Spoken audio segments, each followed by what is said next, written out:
No último vídeo, Amanda Marini nos apresentou todo o passado do Iraque, desde ali quando ele fazia parte do Império Otomano, até o surgimento ali da treta Iraque-Estados Unidos e a chegada do personagem famoso Saddam Hussein. Falamos do colonialismo francês, falamos do colonialismo inglês, da forma como esses países interviram no Iraque, separaram e criaram as fronteiras artificialmente, agrupando e desagrupando comunidades inteiras, culturas inteiras. Falamos também do período extremamente conturbado que o Iraque passou, com um golpe após o outro, com uma média de golpe de 8 em 8 meses, e que Saddam surge como uma figura que vai tentar estabilizar essa tradição golpista do Iraque. Falamos da maneira como Saddam Hussein, com todas as controvérsias que a gente pode levantar sobre sua figura, promoveu algum tipo de estabilidade para aquela região, inclusive com uma perspectiva ali de melhoria de vida, de ampliação de fronteiras, de trazer o Iraque a um momento de prosperidade novamente.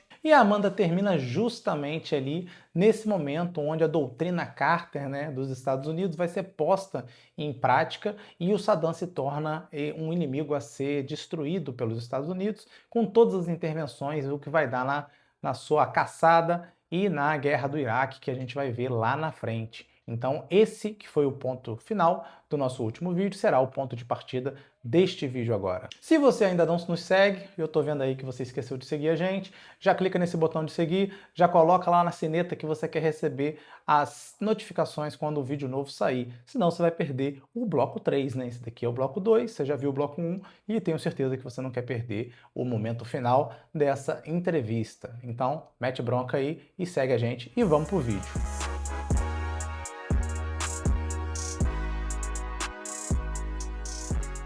A doutrina Carter é uma dessas várias doutrinas da política externa que os Estados Unidos vão fazer para a região do Oriente Médio desde que eles assumiram assim a região com a saída da Inglaterra. Assumiram no sentido que eles se acham os donos daquela região devido à sua posição na arena internacional e porque eles têm esse título de potência. E a doutrina ela é uma resposta a todos esses eventos que a gente estava narrando, da tomada do golpe de Estado lá no Iraque, a Revolução Islâmica Iraniana e também a presença militar da União Soviética no Afeganistão, que estava muito perto do Estreito de Hormuz, que é onde passa, em média, 2/3 de todo o petróleo e hidrocarbonetos em geral do mundo. Então, os Estados Unidos também tinham acabado de sair da década de 70. Foi uma década de várias crises e choques do petróleo, onde nunca se falou tanto sobre segurança energética, e também com essas preocupações geopolíticas, vão fazer essa formulação, que até hoje é a base para legitimar todas as invasões na região feita pelos Estados Unidos, que é muito simples. É coisa muito breve que fala. O petróleo, as jazidas petrolíferas da região são de interesse vital dos Estados Unidos da América. Quaisquer países que tentem captar para si vão ter uma resposta militar direta dos Estados Unidos. Isso vai ser falado perante o Congresso no dia 23 de janeiro de 1980 e vai servir como molde para a diretriz de segurança nacional, principalmente a número 45, que ao longo dos anos 80 vão ser atualizadas e nos anos 90, que sempre que os Estados Unidos vão para a região, vai ser usada como formulação perante o Congresso e também no Departamento de Estado. Cara, duas coisas interessantes. Primeiro que o Jimmy Carter é mó cara de fofinho, né? A gente vê que o presidente americano não tem tempo bom, não. É o interesse americano em primeiro lugar e pronto, não tem conversa. E segundo lugar, é legal porque a percepção que as pessoas têm que a guerra ao terror foi por causa de petróleo, e aí essa preocupação dos Estados Unidos com o petróleo começou ali, nos anos 2000. E a gente vê que é uma questão histórica, então. Já vem lá de 45 para cá. Tanto é, Pedro, que quando acaba a Segunda Guerra Mundial, os analistas de defesa, os analistas civis no Pentágono, já observavam que os Estados Unidos vão precisar dominar o petróleo se quiserem ter esse status quo de potência.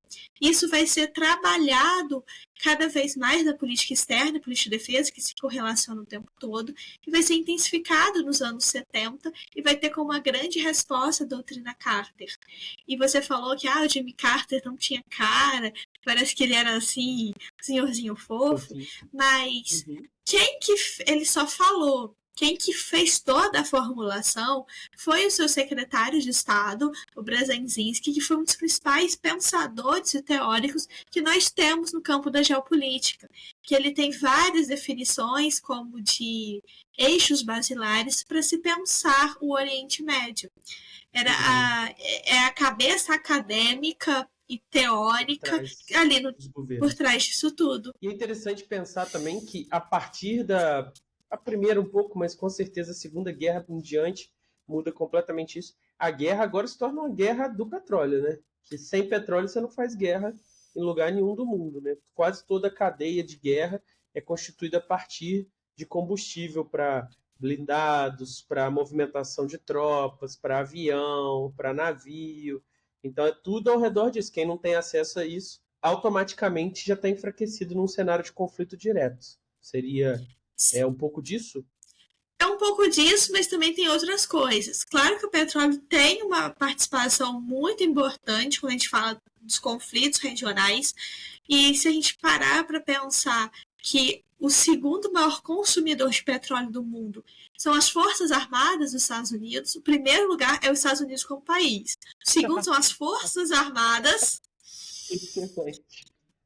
E depois é o resto do mundo. O resto do mundo. Se bobear longe ainda, longe.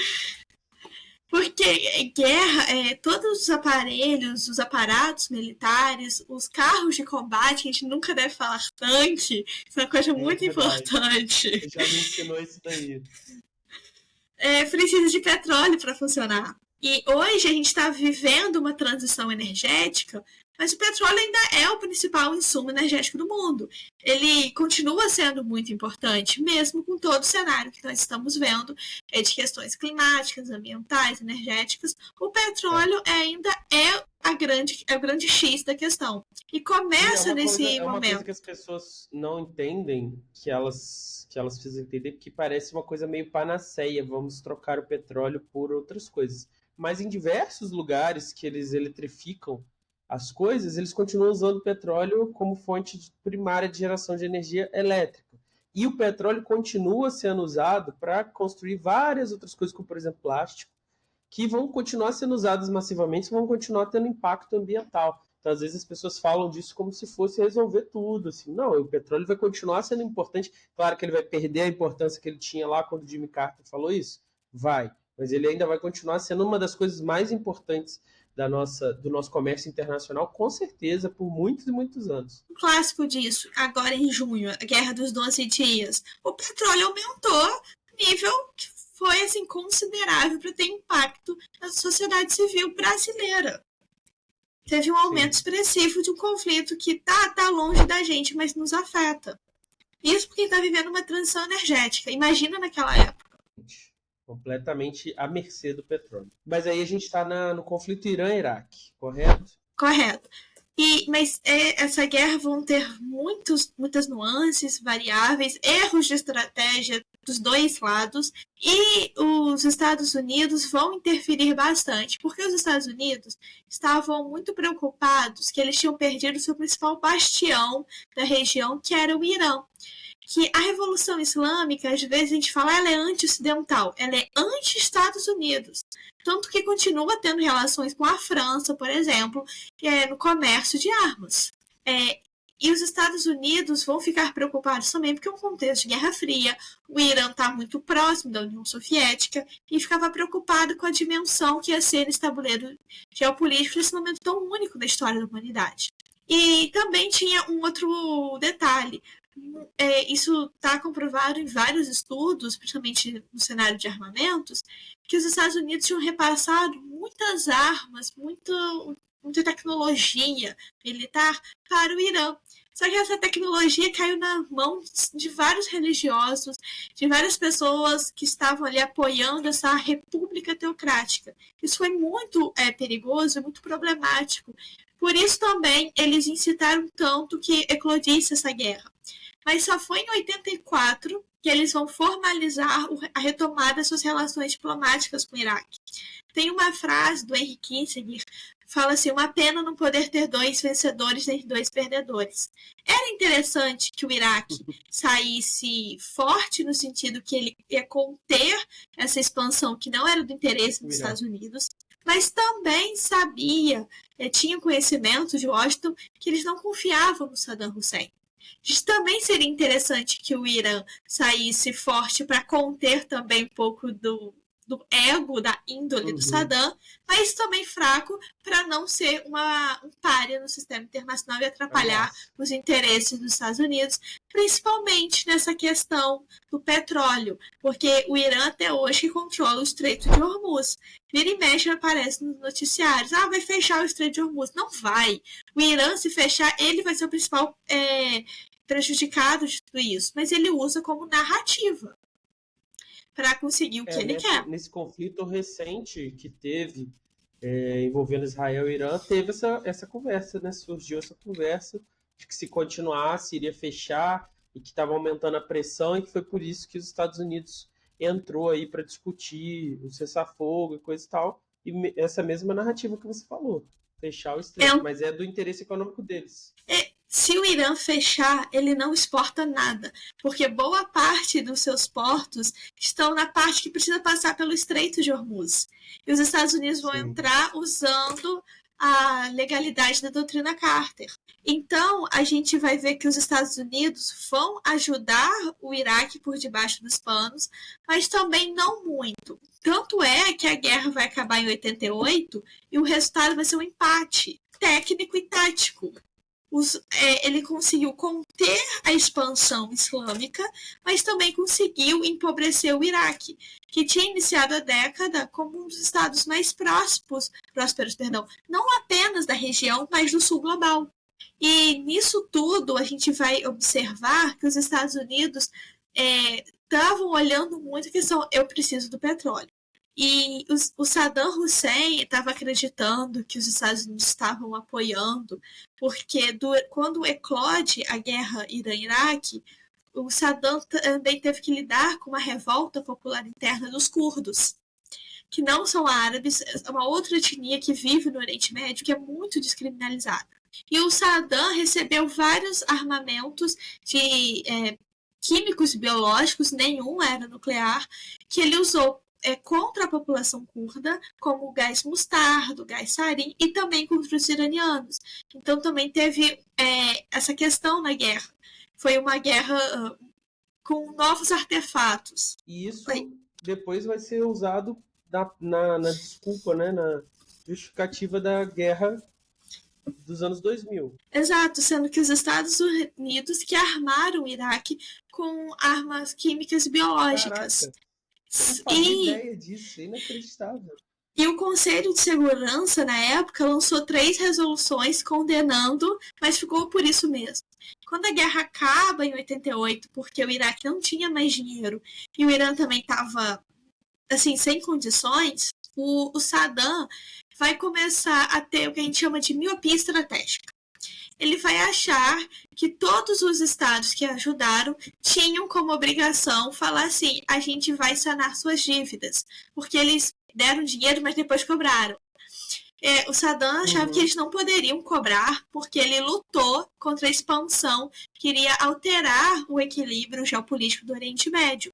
E os Estados Unidos fingiram que a conversa não era com eles, os demais países da região tampouco, e entra uma questão que vai agora fazer muito sentido toda a conversa no início.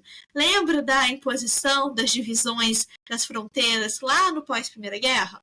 Uma dessas divisões foi o Kuwait, que é uma extensão territorial da planície de Basra, do Iraque, e que quando virou Estado, criado com a ajuda da Inglaterra, com a sua independência, cerceou a saída do Iraque ao acesso do mar. Hoje, o litoral do Iraque tem 56 quilômetros. E todo o resto virou esse país chamado Kuwait. Que seria naturalmente uma continuação ali do desenho do Iraque, organicamente falando. Sim. Aqueles rios que descem ali, eles desagam por aí, Kuwait e companhia. No Chat al-Arab, que é a região que é onde faz a fronteira marítima, e que até hoje é uma questão de muito problema na região. Vira e mexe, a gente vê na mídia regional falando que o que seria o STF do Kuwait revogou, ou o STF do Iraque.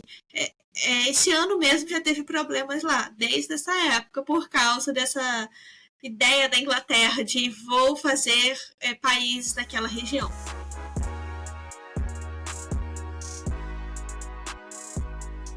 Parou. Percebi que você aí ainda não é membro deste magnífico canal. Então aproveite esse momento, se torne membro, venha conferir todos os conteúdos magníficos que Pedro Cortá vem produzindo ali quase que diariamente para todos vocês, os vlogs, os conteúdos, as doutrinas secretas, o nosso magnífico grupo secreto do Telegram, onde ele posta coisas extremamente esquisitas e estranhas e que vocês vão ficar maravilhados. Se vocês não gostam de dar esse apoio YouTube, vocês podem dar o apoio através da plataforma do Catarse. Então pode botar aí na nossa descrição, você pode ir lá e apoiar a gente de duas formas distintas. Ou se você é como nossos amigos anarquistas, não gosta dessas estruturas que organizam e ditam e limitam sua liberdade, você pode também fazer um pix para nprecisacopiar@gmail.com e aí apoiar a gente dessa magnífica e anárquica forma. Agora, se você está sem grana, não tem problema nenhum, porque você pode apoiar a gente 0800, dando a sua curtida, fazendo aquele comentário que reaviva a nossa alma ou compartilhando este conteúdo para quem você acha que vai também curti-lo. Agora vamos voltar pro vídeo.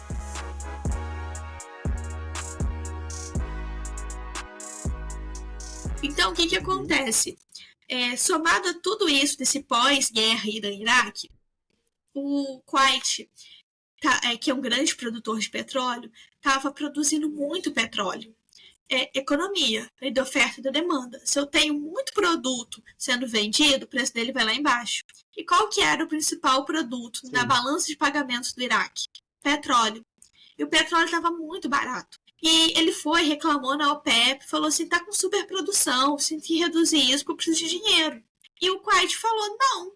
E há indícios de que o Kuwait estava extraindo petróleo iraquiano e vendendo como kuwaitiano. Isso gerou várias questões narrativas. O Saddam usou essa questão que o Kuwait um dia fez parte do território para mobilizar a população na questão do inimigo externo.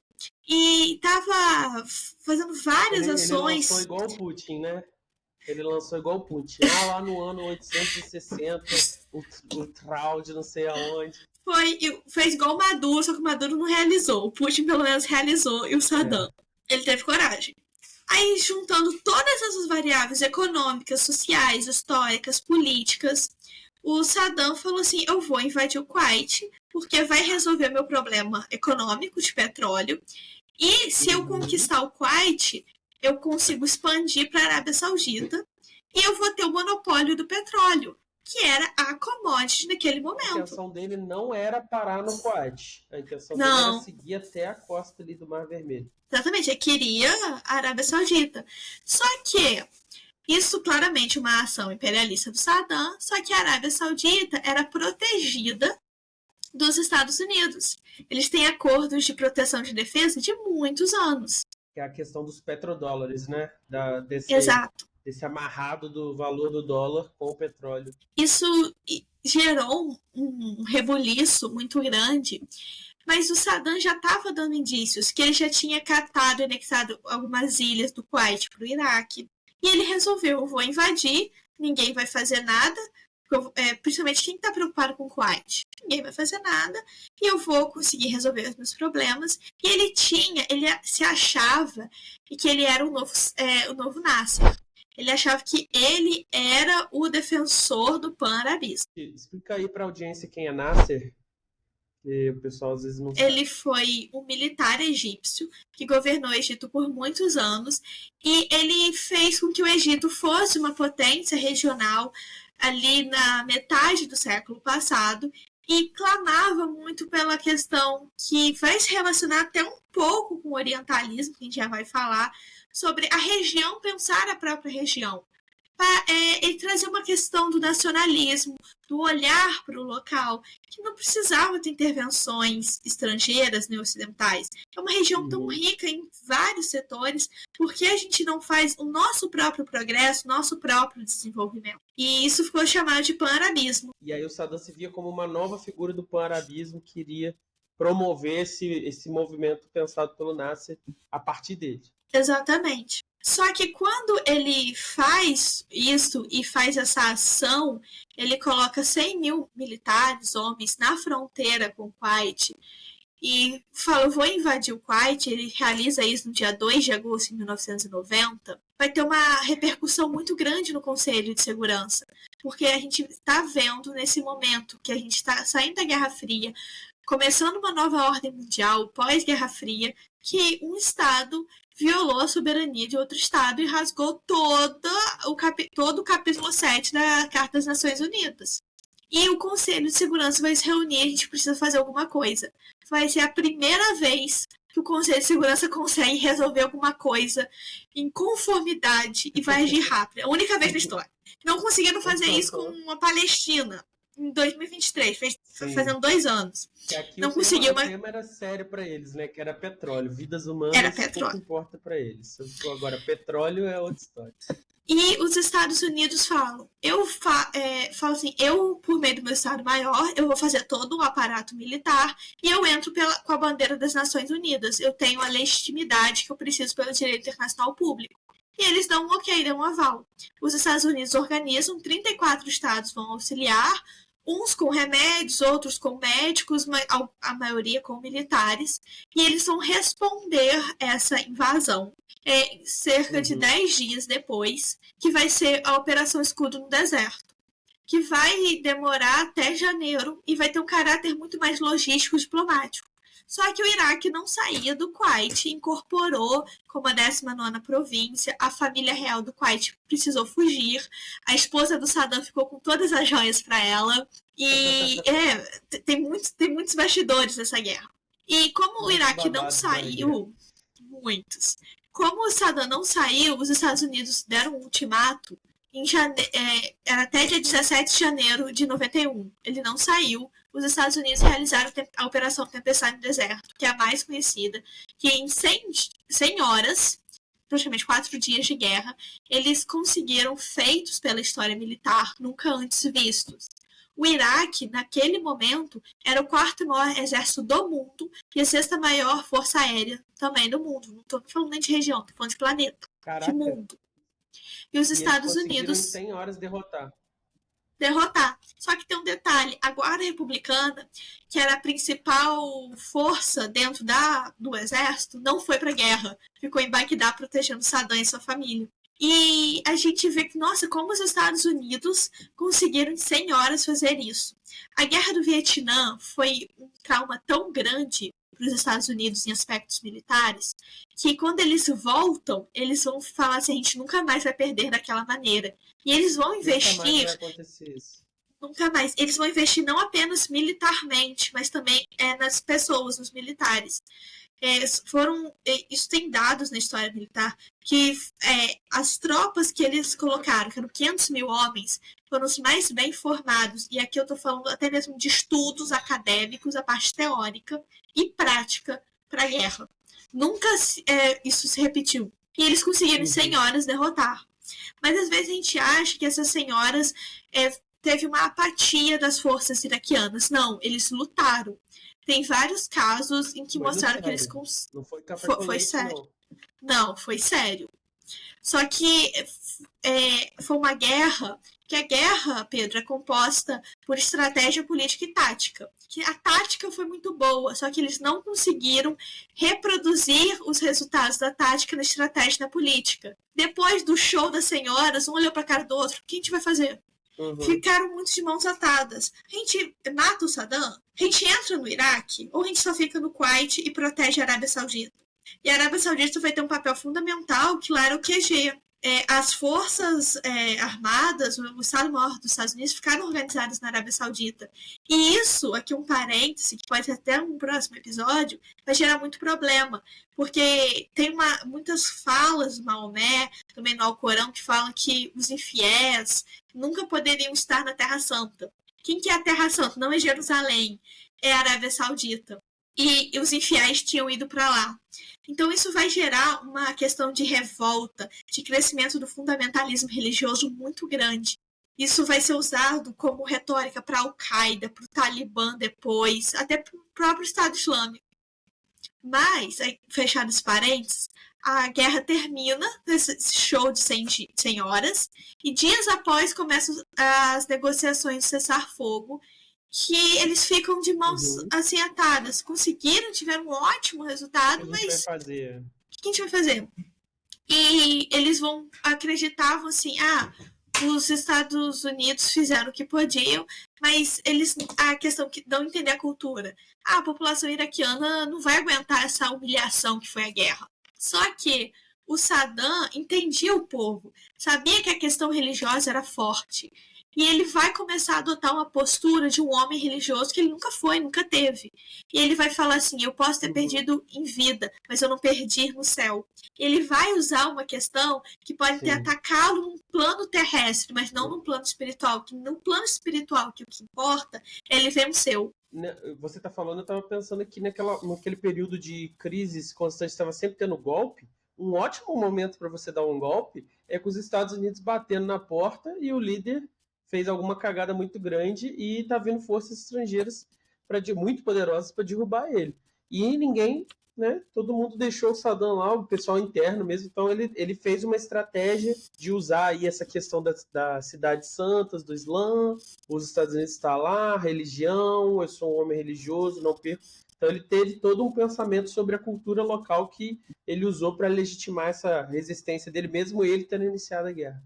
Exatamente. Só que os Estados Unidos não enxergaram isso e acreditavam, ele vai cair daqui a pouco.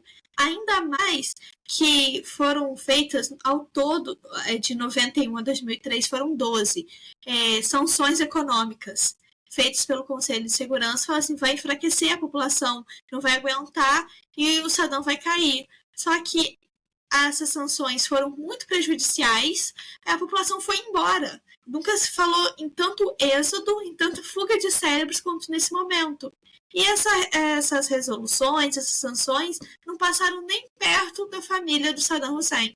E ao longo dos 12 anos, é o que eu falo na minha tese, que a gente vai ver a construção da desconstrução do Estado iraquiano.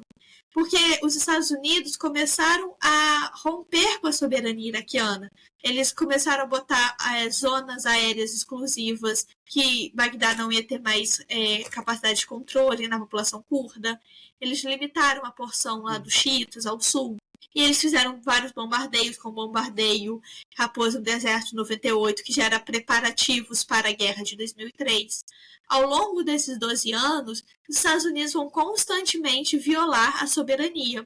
Até que em 95 vai ser uma operação não militar, mas vai ser uma ação, o termo melhor seria esse, que é o petróleo por alimentos.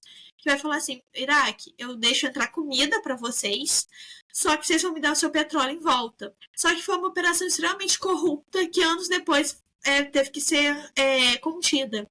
E outro problema dentro disso, que dentro dessas sanções, a população estava sentindo falta de coisas simples, como não chegava produtos de dentista, odontológicos. A população precisava arrancar um dente, tinha que ir para outro país.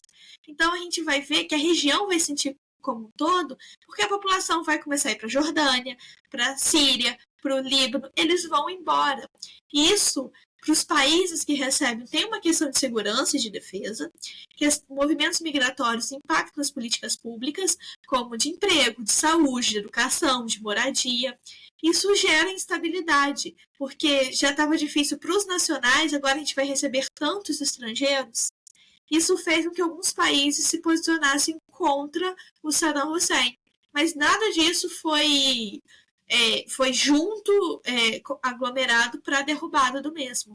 que isso vai acontecer em 2003 e vai gerar muitos outros problemas, porque o Saddam era um ditador, fez coisas horríveis, só que ele conseguia, dentro da questão do Estado, ter a soberania, o controle, o monopólio legítimo da força, da violência. Quando ele sai, vai gerar um vácuo de poder muito grande que o Estado Islâmico vai ser desenvolvido. Ele continha a formação, o crescimento das milícias. Então, vários outros grupos vão começar a emergir. E os Estados Unidos não tinham essa leitura de mundo. Para poder lidar com essas manifestações do vácuo do poder de Saddam. Exato. E essa foi uma das questões do que por que a população não se rebelava antes. Porque sabia que ele controlava.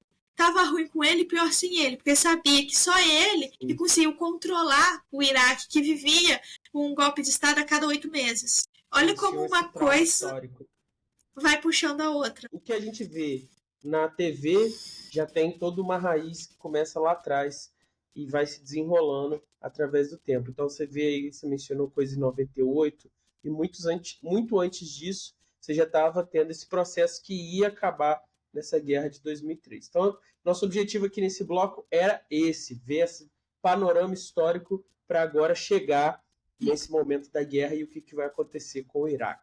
Exatamente.